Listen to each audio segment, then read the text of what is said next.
speaking of things that have outstayed their welcome, the X Factor returned to substantial ratings on Saturday and low ratings on Sunday. What was new about it?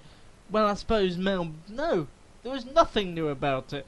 Simon Cowell and Cheryl Cole, or whatever her surname is now, are back alongside Mel B, who I was going to say was the new addition back because she's been on the panel she's before. never been a permanent judge. She's only been a temporary judge. I feel like I'm so cynical about this now that all I do is sit there and get wound up by it. No, I mean, if you've read what I've written on the website, then you'll agree. Well, first of all, it was sort of Simon Cowell thinking, oh, if I come back and we bring Cheryl back, I think Mel B almost seemed like an afterthought when she'd been cast. It was just like, because she does several of his other shows. Whatnot. I think as well, you notice that occasionally the fans come in and they're very Cheryl obsessed. Yeah, and she gets a little bit annoyed. Basing it solely on two people, I think it seemed a bit much. And then you realise Simon Cowell, for me, I just think he takes these shows way too seriously. Yeah. I mean, to be honest, the most interesting part about the first couple of weeks that I've seen, there's still a bit of talent out there, obviously.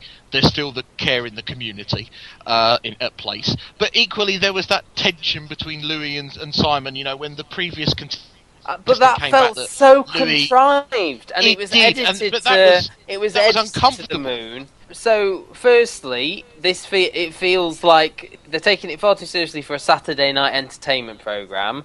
Yeah. Secondly, that first show had at least two contestants who've had sort of previous exposure. That the Army chap or Navy or whatever he's from has released an album 2 years ago, and the posh girl was on some modelling show and had actually auditioned for X Factor a few years ago as well. Like with Paddy and Nico when we said at Britain's Got Talent, it's not that they've had previous experience, it's the fact that they don't tell us, it's the fact they're presenting these as people who've just walked off the street to audition, rather than have been sort of recruited, asked to perform, whereas something like The Voice does tell you beforehand that, these people are bricklayers, but have had previous exposure before, have been signed to record deals, it didn't work out. And I think if they did that on the X Factor, then it'd at least feel a little bit more honest.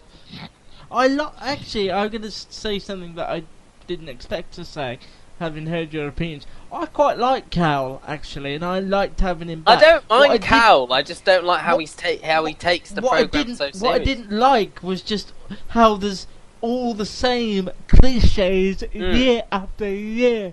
We sit there, we got the music in the background, the families. Cheryl's solo tear that she just rolls out on cue. And I think it's a shame for Mel B as well, because having watched her on America's Got Talent, I think Mel B is a decent, reality TV, and she's got character to her that they're not showing because they're focusing on Simon and Cheryl. I've noticed that this year, in this section, there's a lot more agreement. There's either 4 yeses or 4 nos. I've seen very few 2 yeses, 2 nos, and other options. I wonder whether they're saving that for the live, for the big audience participation. When they get an audience in front of them, some of them are going to crumble and they're going to go, we need to take a chance or whatever. But I've noticed that that's very much the case in these auditions. It's either yes or no. Last year, it was... Saturday night was room audition, Sunday night was live arena audition. This year they've done all the audition rooms, and now we're on to the arenas. I mean, have they shot themselves in the foot by doing that? Because everybody likes those embarrassing auditions at this stage, don't they? Even now. I think they should. I don't know why they have to do the room then the arena. I don't know why they just don't stay in the room and then just do boot camp.